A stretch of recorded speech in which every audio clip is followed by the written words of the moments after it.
where we interview interesting people doing interesting things, where you can expand your connections, your community. Kindness is cool and smiles are free. And let's get this party started. And it's a great day, and we are here talking to more interesting people doing interesting things. And you know, one of the things that I love to talk about and I love to share is a little bit of gratitude, joy, and happiness. And today we have, is it Dr. Elia? It is indeed. So we are excited to talk about this subject because I think right now, more than any other time in our history, our known history, it's important for us to talk about what we can do to be okay with what is going on, because there's some things we can't control. And when we don't have control over something, it's like Mark Twain said, you know, it's like worrying about something that might not happen is like paying a debt we'll never owe. Right. And so I want to talk about, so how are you doing, by the way? You doing okay? Good. I'm doing good. We have a house full of, we have 7 people in our home now. We got kids, girlfriends, nephews. It's a full house. Hotel Gourgouris is booked. Well, and apparently it snowed today, so you can look outside and see the snow. So, I mean, our oldest son got tested last Monday because he had all the symptoms, and that was a little scary for us. Yeah, but it came back negative, and he's a healthy young man. But you know, with 7 people in the house, if he had it, then we all have it. So yeah, so far so good. Yeah. Thank goodness for that.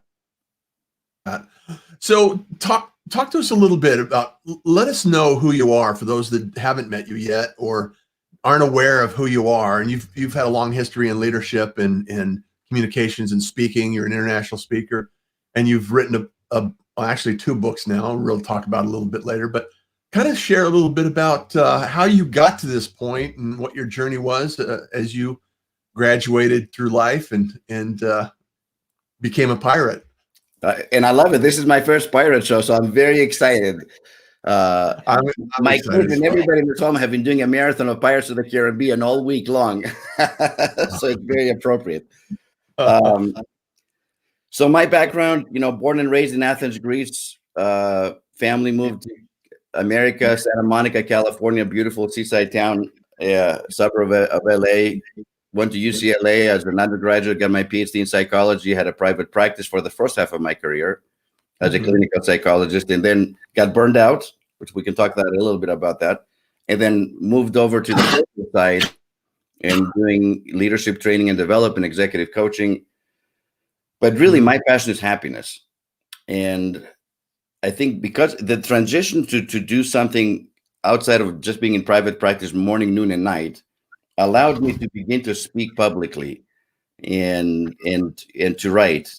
You know, little did I know it was going to grow to the, you know, last year I spoke in Paris, in London, in Rome, in Athens, and all about happiness.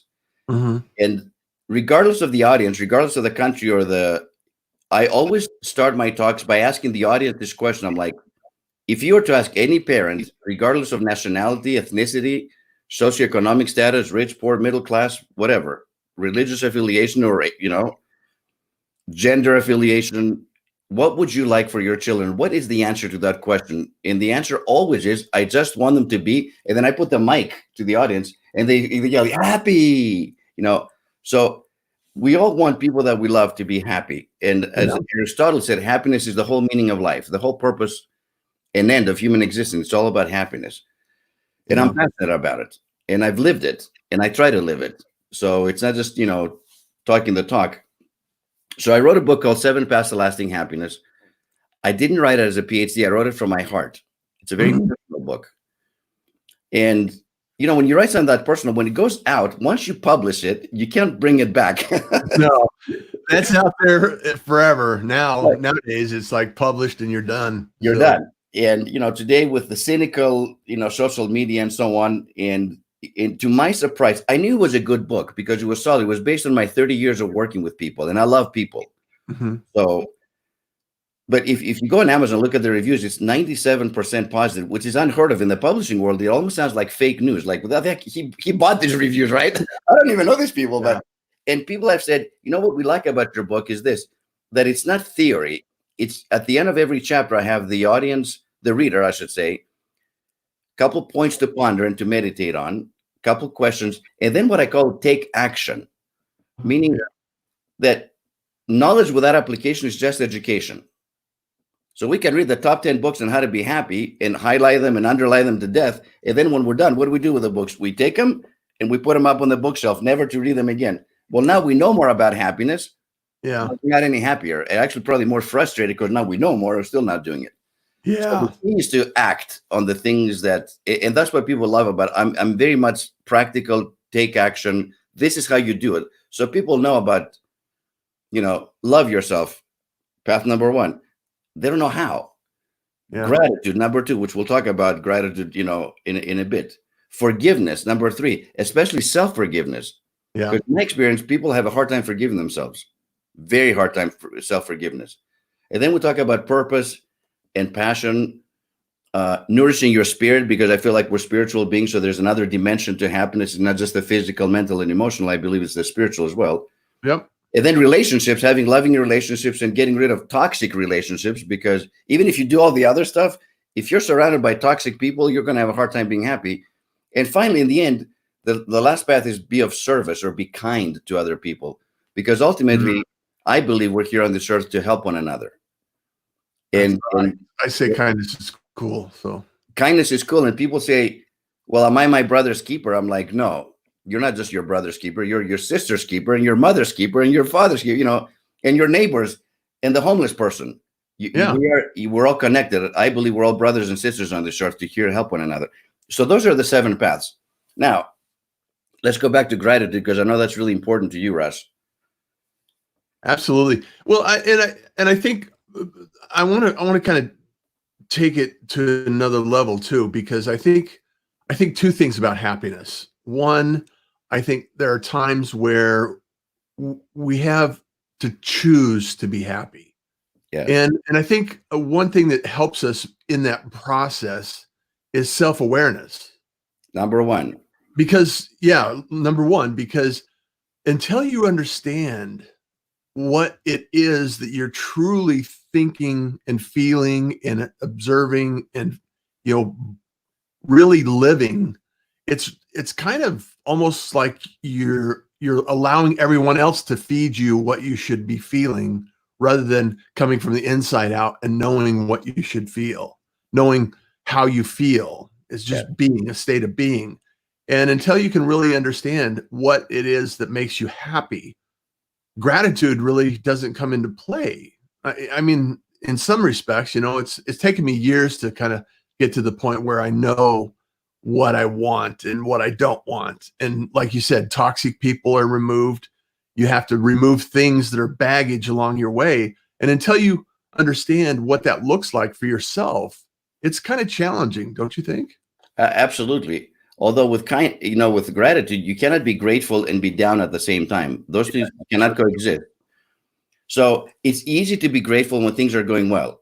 Like I say, I'm the most grateful guy on the planet when everything is working out. Well, that's easy. The key, of course, to happiness is, can you be happy when things are not going well? And in my book, I claim that we're all graduates from the University of Adversity. All of us. Everybody. Say that again. The graduates from the University of Adversity. Exactly. And the older we get, the higher the degree. Meaning when we're young, hopefully we don't have that much adversity. We're in elementary school. But you start getting up in years and you get a master's degree, a PhD, or postdoctoral in adversity. And what I mean by that is this. Inevitably, we're all going to lose loved ones. Grandparents, parents, siblings, God forbid, a significant other or a child, the worst thing that could happen. We're going to get sick, cancer, heart attacks, diabetes, pandemic now. So to get right. Yeah. We're going to have financial stress, underemployment, unemployment, financial ruin, even bankruptcy, right? Yeah. We're going to have relationships that are not going to work out. We're going to have divorces. We're going to have just, relations that break down, basically. We're going to experience, maybe not all of these at once, but we're going to experience most of these things in this life. So then this is the key. Can I be happy and grateful in the midst of that? Yeah. The answer to me is a definitive yes. Absolutely, you can. Absolutely. And I have Not easy, but it's no, doable. But it takes self-awareness and conscious thinking and choosing to be grateful. The greatest lessons that I have learned in my life have been the most painful ones. yeah. In other words, the times that I stepped outside of my comfort zone, because the comfort zone is comfortable, but there's no growth. When Yeah. I've been forced, I should say, to go outside of my comfort zone. Nobody chooses to leave their comfort zone. They like it. I'm not going anywhere. Well, this pandemic has forced a lot of us to leave our comfort zone, because we're facing an unprecedented event and a global event, and Yeah. and nobody's escaping. It doesn't matter if you're rich or poor, black, white, Hispanic, Asian. It makes no It's difference. universal. Everybody's getting it. Yeah. And there's some beauty about that in some ways. In if you believe me, that we're all in this together. It's an unusual event. Well, and I would love the opportunity for us to reflect on that fact and work toward a universal positive way forward. And it's like blaming, shifting, the focus or who's responsible or anything like that is not contributing to the end result in a positive way. Right. And it's sometimes frustrating. And I think in our own lives, right now, a lot of people are just thinking about what they're going to do tomorrow. How are they going to fix, today? How are they going to get by till next week? What are they going to do for their family? And I think it's also a time where we can actually reflect and really kind of go through the self-discovery and inventory of what we're doing that we may not necessarily need to do. Or, some of the most enlightening times in my life is when I was removed from a position I thought I would have for life and discover that it was slowly killing me at the same time. And, it's one of those things that sometimes when you're in it, you don't realize how bad it is for you. Right. And so this shift in our world circumstance is causing a lot of people to think about how they can go forward, how they can move forward. And I think it's important for people like yourself to share this information on how, you can actually think about life in this current period. And I think that's what your second book is all about, is the opportunity we have for working through a pandemic. So maybe we can talk about the mindset and the process we can go through right now, so we can help a few people today. You bet. And it's timely. This podcast is timely because just last night I finished the second book that I co-wrote with a good friend of mine called 7 Keys to Navigating a Crisis: A Practical Guide to Emotionally Prepare for Pandemics and Other Disasters. And Perfect. and so the key, I think, number one is self-care. That's number one. We need to care for ourselves in order to take care of other people. And then we need to become flexible during a crisis. And I coach people now over the phone, obviously, because I can't see them through social distancing. And I love the fact that so many people are choosing what you shared with us, which is self-reflection. Everything has ground to a halt. They have plenty of time on their hands. Yes, they're scared about finances. Yes, they're scared about what tomorrow will bring because it's unknown. Mm-hmm. But they're also saying, you know what? Is it time for me to leave the rat race behind? Because I'm really enjoying, being together with my family, with my kids, just going for walks, having conversations, deep conversations with people, writing in my journal, reading new books, learning a new skill set. So from that perspective, actually, this is in some ways, it's a blessing in disguise. My biggest concern is that once this passes, will we forget? Because this is a unique time. I call it the great pause. Like the world, somebody pushed a big button, huge button, pushed it, the great pause. And a lot of people are taking advantage of that. I hope we don't forget the lessons that we're learning right now, because I think the rest of your life, how do you want to live the rest of your life? There are a lot of wonderful things that are happening right now, and our world will never be the same. By the way, after the pandemic passes, it will never be the same as it was before. There will be a new normal. I have to share with everyone that I've had an amazing life, and I have so many experiences that I wouldn't go without. And the other thing that I've realized is the simplest times in my life, and sometimes when I've actually had nothing. I've been homeless. I've traveled. I've loaded all my camping gear in a car, and I took a sabbatical and just camped for a year and mountain biked and lived very simply. And I was a musician, and I had nearly nothing. I lived out of a shoebox basically, and I was happy. I was content because of the simplicity of my life. There was no, I didn't have to worry about the complexity of life. It was the simplicity of life that brought me joy. Right. And I think that a lot of people fail to understand that, because we're always chasing the American dream in a lot of respects, that I need some more stuff in order to be happy. And I think when people realize that it's not more stuff that brings the happiness to the table, it's the simplicity of life. It's the joy, it's the family, it's the friends, the gratitude, the connection. ability.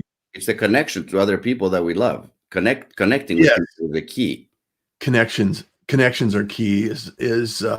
And it's really, I think it's important for us to understand that it's absolutely critical to imagine what it could be like without having a lot of complexity in our life. People are finding out, and they're actually liking it. Yeah. They're liking working from home. They like to have that work-life balance. So life will change, and I'm hopeful. I'm an optimist by nature, so I always think the glass isn't half full, or sometimes it's full and overflowing. So depending on the circumstances, these are tough times. But the more flexible we are, and I use the analogy in the book of the oak tree and the palm tree, because the oak tree is strong, powerful. It's like immovable, basically. Yeah. But if you get enough rain, enough saturation, and enough wind, guess what happens to the oak tree? It goes down. It crashes on cars, kills people, crashes in homes. The palm tree, on the other hand, is thin and skinny, but it bends. And it bends all the way down, parallel to the ground during the hurricane. But guess what happens after the hurricane passes? It rises up again. And I want all of us to be palm trees, not oak trees. People say, oh, only the strong survive. No, that's a misnomer. Only the flexible survive well.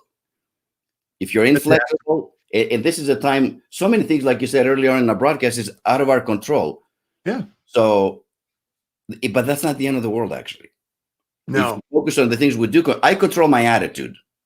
No matter what the government says, no matter what restrictions are put upon me, I still control my attitude. I can moan, I can complain, or I can be grateful. And when it comes to crisis, this is also part of my new book. There are 4 types of people. The first, in dealing with a crisis, the first one is the victim. And the victim is like, poor me, why is this happening to me? As if this whole pandemic is aimed at them specifically. It's always self-centered. The second group, of course, are the blamers, who blame everything.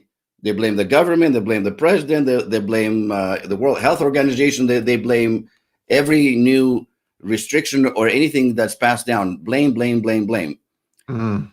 The third group are what I call basically, they're the bystanders. They don't do nothing. They just fold their arms and they just they do nothing. They stay in their cocoon. It's not my problem. In fear, not my problem, or in fear mode, or waiting to see what everybody else is going to do. What all 3 of these groups have in common is this: they take no initiative. None. And the fourth group, of course, and this is what I'm hoping that everyone listening here today will join me and join you. Part of this fourth group are called the navigators. Now, the navigators take in information, analyze it, don't get emotionally hijacked, no matter what happens, and then navigate their way kind of through the crisis to come out on the other side, still standing, like Elton John said, we're still standing, and standing strong, flexible, adaptable, and believe me, even happy and even grateful for this unfortunate event that's taking place worldwide. So I want everybody to become navigators. Don't be a complainer. That's easy to do. I can complain. That's the easiest thing to do. Don't be a victim, poor me, but don't be apathetic either, because navigators not only help themselves, but they help those around them. And to me, that's key. There's always somebody worse off than you. I promise you. Yeah, absolutely. And I really like that term, the navigator, because I've been sharing for the last several weeks on the Pirate broadcast about this is an opportunity for so many to learn a new skill, to acquire some, reflect on what they want to do and what they want to remove from their life. And it's like, if you could remove the baggage of the last 5 years and all of a sudden start over and come out, because there's no shortage of opportunity. Right. Everybody thinks that when you look at the doom and gloom and what could be in a negative way, it's, that's going to be your future, because that's what you're seeing. That's what you're chasing. That's your intention. However, if you look at it as if it's an opportunity to navigate, like you said, adapt to the situation and realize, okay, here are some opportunities that I have to move forward. And then you take action with that. Like you're saying, if you're not taking action on your ideas, it's just education. It's like you're reading a book and saying, hey, okay, I should be able to ride a bike now. Well, you can't ride a bike until you go ride a bike. Right. You have to actually take action and go do it. And I think so many people need to come to that realization and understanding that that's the only way that we're really going to find benefit from this tragedy, this circumstance, and everything else, is navigate our way through it. So the 7 Paths of Lasting Happiness came out 4 years ago, and just, people loved it, and all over the world it's been translated to Chinese and Greek and Spanish and so on. But over the last 4 years, people are like, you should write another book. You should write another book. And I was always busy. I don't have time to write another book. Well, guess what? This pandemic hit. Now I have all the time in the world. So my friend and I got this book out in record time. The pandemic forced me to get outside of my comfort zone and get to work, basically. And so I took action, just like you said. I did something that I would not have time. Give gratitude for that opportunity. I am grateful for it, because 60 or 90 days ago, I wouldn't even have thought about writing a book right now and get it out as quickly as we're doing it. It'll be out May 1st, by the way. So we're excited to share the 7 keys to navigating a crisis with you all. So if you're not connected, get connected, and you can connect with Dr. Elia go to LinkedIn. Tell him Russ sent you. Yes. Tell him Russ sent you. So yeah. Yes. And the reality is that there's so many people out there, and I just want to give a shout out to some of the individuals that have joined us today. And Sherry is here. Once the words are out, they are out forever. And also that's good. So choose your words wisely. Yes. Select the ones that are going to navigate us through any challenges we have. And then, she also says happiness, faith are easy when things are going well. I love that. I also think that we really need to think about how we're reacting and responding. What's our reaction and our response when we're not in the best situation? Yeah. And the key to that, Russ, is, of course, not to get emotionally hijacked, because we're getting triggered. We're getting triggered by fears. Let me share one last thing about that coming out of the book. There's a big difference between danger and fear. Danger is real. So if somebody coughs in your face, you're in danger. Fear, however, is paralyzing. And just like this lady that you just quoted, to me, every day I choose faith over fear. Because those are the two choices. There's a faith camp and a fear camp. And the faith camp is full of happiness, joy, and peace. And the fear camp is full of anxiety and stress and depression and, all these fear-based emotions, basically. So a lot of the coaching that I do is with people who are stressed out and anxious, kind of like stress management, especially because of the virus. We talk on the phone for like half an hour, and I just get them recentered, basically. Get back on the faith camp, get back on the positive and the optimistic versus gloom and doom, because the news media, of course, will gloom and doom you to death if you pay attention. So limit your exposure. That's one of the 7 keys to navigating a crisis. Limit the exposure to negative news. Yeah, be cautious of what you bring in and allow yourself to imagine and believe, because it's not necessarily. I want to ask you, in your leadership and in your experience in navigating through life, you always meet some individuals that see things in a negative kind of a way. Yeah. And I'm curious if there's some tools that you've discovered that we can actually use to encourage other people to see the potential rather than the downside of life.